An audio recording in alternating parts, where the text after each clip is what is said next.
wabarakatuh. Saya insya Allah tidak akan mengulangi tadi apa yang sudah disampaikan oleh Bang Ahmad Qosimuddin dan juga Bang Gufar Sang Haji ya. Tapi sebelum memulai, izinkanlah saya mengucapkan selamat Hari Ibu untuk ibu-ibu yang hari ini memperingati Hari Ibu. Dan ini ibu-ibu kita dari ARM yang khusus menggunakan kostum untuk memperingati hari. Yang kedua, kami ingin mengaturkan ucapan duka sedalam-dalamnya untuk senior kami ya, Pak Asrul Hanum ya, dari UI Watch yang telah berusia 80 tahun yang pagi tadi dipanggil oleh ya Yang Maha Kuasa, dan termasuk beberapa hari yang lalu ya Bapak almarhum Maijen Samsudalal yang juga sudah dipanggil oleh sang kaliknya. Semoga beliau-beliau mendapatkan tempat yang terbaik di sisi Allah Subhanahu wa Ta'ala. Nah, saya ingin menegaskan saja bahwa apa yang terjadi kemarin pada saat gelar perkara khusus itu adalah termasuk diawali dengan ketika izin sini. Mic penting ini. Nah, termasuk ketika kami juga menyerahkan ya hasil research yang sudah diterima langsung ya oleh Pak Direskrim ya Pak Imanuddin, yaitu kenapa kami melakukan analisis ijazah yang 99,9% palsu ya. Dan saat itu juga saya terangkan, jadi kami itu ya, saya, Dr. Rismon, Dr. Tifa itu mempresentasikan, dan pada saat presentasi tidak ada sanggahan apapun ya. Jadi detail banget soal mulai dari kausa prima, kemudian sampai dengan ketika kami melakukan analisis kebohongan terhadap Andi Aswan yang dia hanya menggunakan postingan Dian Sandi, sampai dengan UGM yang ternyata hasilnya adalah logonya dirusak oleh Aswan, oleh siapa namanya, si Andi Aswan ya, ketika itu sebenarnya diposting oleh Dian Sandi. Ini sudah diterima langsung waktu itu oleh Pak Direskrim Pak Imanuddin. Izin titik. Nah, apa yang tadi disampaikan untuk sama-sama teman-teman semua itu membayangkan di dalam, inilah map hardcover yang waktu itu ada. Jadi artinya map ini keras dan ini sama sekali tidak keluar dari plastiknya. Ini ketika orang namanya Wahyudi, ini adiknya Iriana, waktu itu menyerahkan kepada Mabes Polri. Kondisinya seperti ini. Bahkan yang aneh sebenarnya, kalau saya perhatikan, di map ini noktah atau kotoran yang ada di sebelah kiri ini tidak terlalu tampak. Kemarin tampak sekali. Saya jadi berpikir, apakah ini barang yang sama? Jangan-jangan ada barang yang lain. Jangan-jangan, sekali lagi. Karena di sini sama sekali nggak ada watermark, sama sekali nggak ada emboss. Kenapa? Karena waktu itu kita belum mempermasalahkan watermark, belum mempermasalahkan emboss. Jadi jangan-jangan ada modifikasi lagi yang dilakukan terhadap ijazah yang ada di sini. Kenapa? Karena watermark dan embossnya itu tipis sekali, dan itu hanya secara grafis, secara visual, tidak bisa kami raba. Ya, karena itu sangat mungkin. Kenapa tipis? Karena kalau tebal nanti menimpa semuanya lagi. Nah, nanti saya jelaskan. Kenapa saya bisa melakukan analisis ini? Izin. Saya harus terangkan ya, mohon maaf sekali lagi, jelek-jelek gini. 30 tahun yang lalu saya adalah juara nasional lomba fotografi. Juara nasional loh, juara 1. Ya, lomba fotografi nasional Piala Parpostel. Pada saat tahun yang sama saya juara 1 lomba perkebunan, foto perkebunan. Dan juara 2 lomba iptek Piala Pak Habibie waktu itu. Ya, dan saya juga orang yang tidak hanya berkutat di dunia fotografi motret. Saya adalah orang sejak SD. Sekali lagi, sejak SD, sejak tahun 78, saya sudah mencetak foto di kamar gelap sendiri di rumah saya di Pakualaman. Jadi saya mengerti betul apa itu fixer, developer, kemudian pengembang dan lain sebagainya. Jadi foto itu bisa kita cetak sendiri, tapi kemudian hasilnya pun tergantung kualitas bahan kimianya. Saya menulis tulisan panjang di beberapa media bahwa kalau prosesnya tidak benar, maka foto itu usianya kurang dari 10 tahun itu sudah ada tanda-tanda dia menghilang gambarnya atau bluish atau blur ya. Dan itu yang terjadi pada ijazah ini. Yang kemarin kita lihat seperti ini. Fotonya sangat jelas, sangat tajam. Sekali lagi saya pastikan, 99% tidak mungkin foto ini dibuat 40 tahun yang lalu. Cetakan ini dibuat 40 tahun yang lalu. Kalau cetakannya dibuat kira-kira baru sekitar 10-15 tahun yang lalu mungkin. Karena sangat kontras. Sangat kontras. Tidak mungkin foto sangat kontras ini. Apalagi dulu di Jogja hanya ada beberapa studio foto profesional yang saya sebutkan dalam tulisan panjang saya. Ada Star, ada Huasin, ada Likong, ada Arta Duta, Joni Hendarta, Heri Gunawan dan sebagainya. Kita sebagai mahasiswa nggak kuat untuk nyetak di situ. kita nyetaknya di gerobak-gerobak cetak pinggir jalan dengan lampu Petromak. Itu tahun 85. Iya, dan mahasiswa yang nyetak di sana biasanya nyetak pas fotonya pada saat itu jadi, tapi lihat 10 tahun, 20 tahun lagi, pas fotonya hilang, sudah memburam. Ijazahnya Bang Respon saja yang kira-kira usianya baru 20 tahunan aja, gambarnya sudah memudar, sudah nggak kelihatan lagi itu respon atau tidak. Ya, jadi di sini kelihatan benar bahwa ini sangat tidak mungkin. Dan apa yang tadi dikatakan kelihatan emboss dan juga watermark, itu hanya secara grafis. Watermark itu kalau dia ijazah benar, dia sangat tajam seperti ini, maaf. Nah, ini ijazah benar ini. Watermarknya nampak betul. Embossnya pun juga nampak betul dan bisa diraba. Bagaimana kita bisa meraba kemarin ya? Ijazah itu ada dalam stop map dan ada plastiknya. Sekali lagi tidak bisa dikeluarkan atau tidak boleh dikeluarkan. Kalau dikeluarkan kita bisa intip ketebalannya kira-kira berapa itu kita bisa intip karena harusnya tebal, tidak setipis itu. Itu ya teman-teman. Dan kemarin izin. Ada yang aneh. Bagaimana bisa Polda Metro memastikan dua ijazah ini identik. Ini dari versi Mabes Polri pada tanggal 22 Mei. Ini pada tanggal kemarin di Polda Metro kira-kira berapa? Coba lihat, mana yang identik? Ini dikatakan identik. Yang satu saja sudah jelas, satu terlipat. Hitam putih. Dan proporsif. Kalau ini malah logonya proporsif. Segi 5. Kalau ini logonya pateng pletrot. Ya, artinya logonya tidak benar karena ini hasil ditarik-tarik. Jadi itu jelas ya, secara teknis saya tetap mengatakan, dan itu langsung saya seperti Bang Rustam. Ketika lihat itu, saya langsung lihat 99,9% palsu. Ya, tetap satu sangat kontras, kedua watermark tidak bisa kelihatan ya secara jelas ya. Ada tipis-tipis tapi itu kayaknya hasil reprinting ulang. Kemudian emboss sama sekali nggak bisa dirasakan. Emboss itu harus dirasakan. Dan yang paling penting juga ini bagian yang kedua. Ada kebohongan yang kemudian kemarin tampak. Kalau Polda Metro telah mengatakan bahwa bentuk fisik kertas ini telah disita pada tanggal 23 Juli 2024. Setidaknya ada beberapa kebohongan. Kebohongan pertama dilakukan oleh orang namanya Judi Arif. Ya, gitu. Saya mengatakan bukan Budi Arif, Judi Arif. Ya, gitu. Pada tanggal 24 Oktober bersama dengan Freddy Damanik. Yang itu mengatakan kalau ijazahnya asli. Judi Arif mengatakan itu. Damanik juga mengatakan, bahkan menyebut nama saya. Kalau soal ijazah tanya Roy Suryo aja lah. Gitu. Dia mengatakan itu di depan sumber. Dan dia mengatakan asli. Dan kemarin berusaha berbohong di salah satu TV swasta. Freddy Damanik mengatakan, saya mengatakan scan. Saya putar langsung rekamannya. Ini. Tapi kemudian Mbak Elvira waktu itu tidak menunjukkan karena yang diputar adalah TV lain. Ya, tidak diputar di TV itu. Tapi artinya apa? Dia tidak mengatakan scan, dia mengatakan ijazahnya asli. Itu kebohongan pertama, dilakukan oleh Budi Ari dan Freddy Damanik. Kebohongan kedua, dilakukan oleh namanya Andi Aswad pada tanggal 19 dan 25 November yang telah mengakibatkan kerugian material pada seseorang, namanya adalah Michael Sinaga. Wah, itu orangnya. Dia sudah melaporkan dan sukses, teman-teman. Ya, harap diingat. Andi Aswan sudah timbul LP karena mengakibatkan kerugian material pada seseorang yang harus hadir di acara itu, tertarik hadir dia karena disebutkan ijazah asli scan. Ternyata palsu, bukan scan. Dan kerugian dan kebohongan ketiga dilakukan oleh siapa? Joko Widodo sendiri. Pada tanggal 9 Desember ada sebuah wawancara khusus yang disiarkan oleh TV.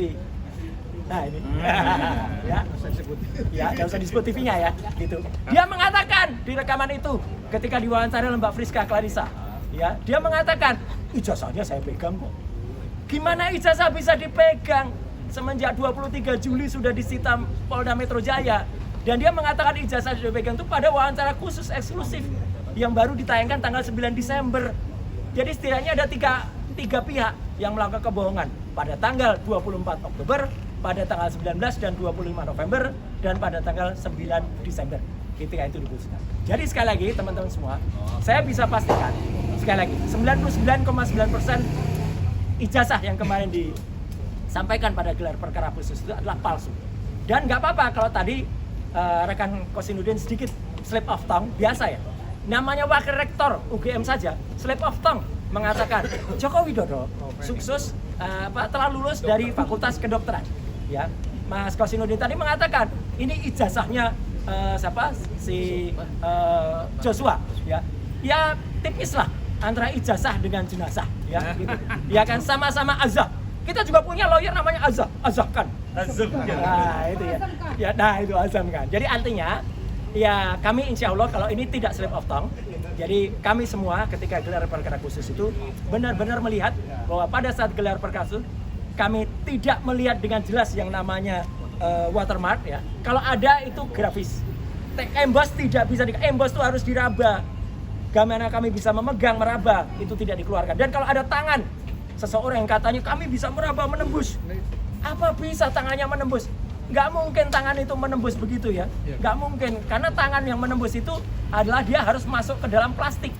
Tidak mungkin tangan itu bisa masuk ke dalam plastik dan kemudian menembus macam itu.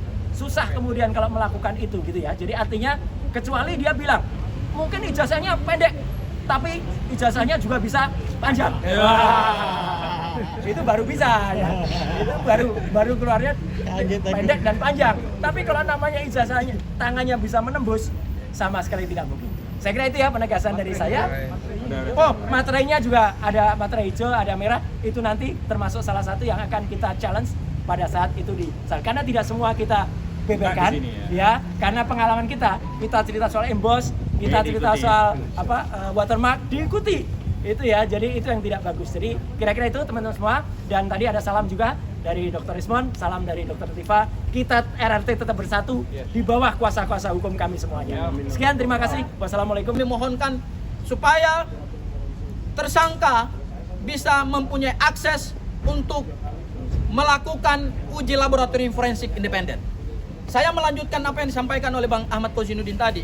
Di dalam hukum acara pidana kita, memang tidak diatur bahwa terhadap hasil laboratorium forensik milik penyidik yang saat ini ada di bawah Bareskrim Polri atau ada di bawah Polri, itu tidak bisa dimintakan pengujian independen karena memang tidak ada aturan hukumnya gitu ya. Tetapi perlu kami pastikan bahwa meskipun itu tidak diatur secara terang di dalam KUHP, bukan berarti itu tidak bisa dilakukan. Kenapa? Karena kita perlu ingat bahwa tersangka itu mempunyai hak yang diberikan oleh undang-undang. Di pasal 65, tersangka mempunyai hak untuk mengajukan ahli yang menguntungkan, ahli yang meringankan. Dalam konteks mengajukan ahli yang menguntungkan dan meringankan itu, maka hari ini secara resmi kami mengajukan permintaan agar dilakukan uji laboratorium forensik independen. Kenapa perlu dilakukan uji laboratorium forensik independen? Mohon maaf, ini perkara memang sederhana, perkaranya perkara ijazah. Beda dengan perkara pembunuhan. Tetapi ingat, ijazah ini adalah bukan ijazah sembarangan. Ijazah ini adalah milik mantan Presiden Republik Indonesia. Dan sejarah Indonesia akan mencatat bahwa di tahun 2024 sampai kemudian tahun 2025 sampai tahun 2026 ada seorang mantan presiden yang ijazahnya dipersoalkan. Ada seorang mantan Presiden Republik Indonesia yang dipilih langsung oleh rakyat berdasarkan hasil pemilu yang legitimate dan sudah disahkan oleh negara, ijazahnya dipertanyakan. Tidak mungkin kalau ijazahnya sah, beliau bisa mendapatkan jabatan tersebut. Tetapi karena ijazahnya dipertanyakan hari ini, maka tentu punya dampak konstitusional dan punya dampak demokrasi dan politik terhadap keberlangsungan bangsa kita ke depan. Oleh karena itu, untuk memberikan kepastian hukum, memberikan kepastian politik dan kepastian bagi perjalanan demokrasi bangsa kita ke depan, maka perlakuan terhadap ijazah ini tidak bisa main-main.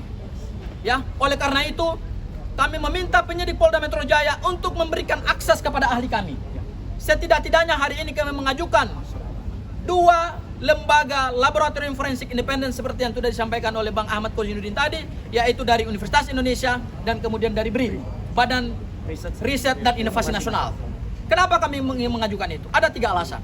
Yang pertama adalah ini demi kekuatan pembuktian yang berimbang. Tersangka mempunyai hak untuk mendapatkan satu kekuatan pembuktian yang berimbang. Kalau ini dilakukan secara independen oleh lembaga atau oleh laboratorium independen, maka terhadap misteri ijazah Pak Joko Widodo bisa terpecahkan. Kemudian yang kedua, kemungkinan saja begitu kita mendapatkan hasil dari laboratorium forensik independen, akan ada indikasi-indikasi baru.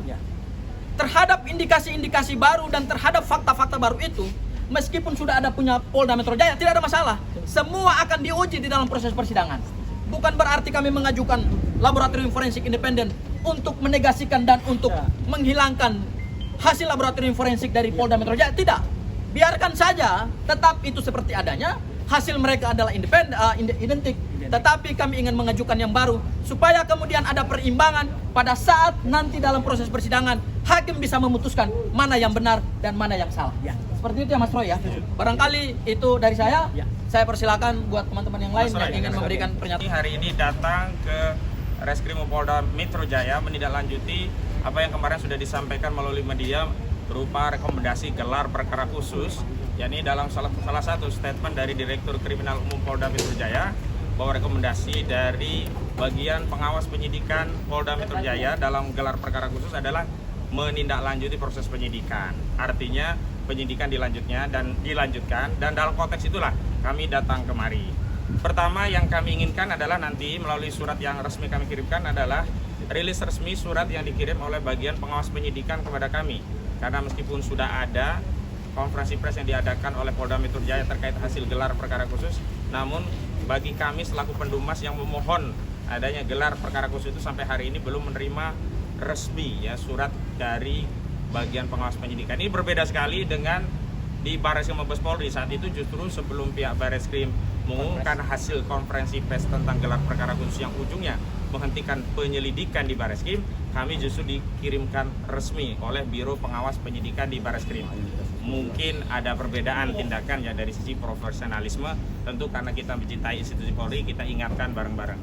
Yang kedua yang paling penting adalah hari ini kami dalam konteks datang untuk meminta agar diadakan tes laboratorium forensik yang bersifat independen, yang hasilnya itu bisa kredibel, akuntabel, transparan, dan ini bisa dipertanggungjawabkan oleh para pihak dan tidak ada lagi pihak-pihak yang mengklaim itu tidak mewakili aspirasi begitu.